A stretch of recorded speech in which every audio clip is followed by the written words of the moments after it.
વિજ્ઞાન કહે છે કે એનર્જી ક્યારેય ક્રિએટ નથી થતી અને ક્યારેય ડિસ્ટ્રોય પણ નથી થતી. તો પછી તમારા શરીરમાં જમા થયેલું ફેટ જાય છે ક્યાં?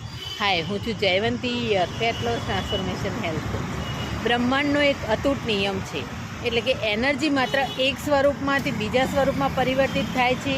એ જ નિયમ તમારા શરીર પર પણ લાગુ પડે છે. તમે જે ફૂડ ખાઓ છો તે માત્ર કેલેરી નથી, તે એક પ્રકારની સ્ટોર્ડ એનર્જી છે.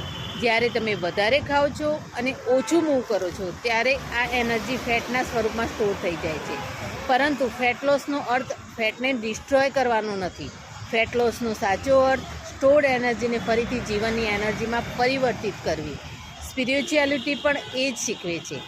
જ્યારે મનમાં સ્ટ્રેસ, ડર, ગુસ્સો અને નેગેટિવિટી જમા થાય છે ત્યારે એ માનસિક ફેટ બની જાય છે. અને જ્યારે તમે ધ્યાન, પ્રાણાયામ, યોગ અને સજગ જીવનશૈલી અપનાવો છો ત્યારે એ જ અટકેલી એનર્જી ફરીથી શાંતિ, ઉત્સાહ અને ચેતનામાં પરિવર્તિત થાય છે.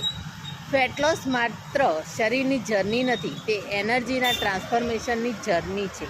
શરીરમાં ફેટનું ટ્રાન્સફોર્મેશન, મનમાં નેગેટિવિટીનું ટ્રાન્સફોર્મેશન અને આત્મામાં જાગૃતિનું ટ્રાન્સફોર્મેશન. તમે ફેટને નષ્ટ નથી કરતા, તમે તમારી અંદર સૂતેલી એનર્જીને જગાડો છો.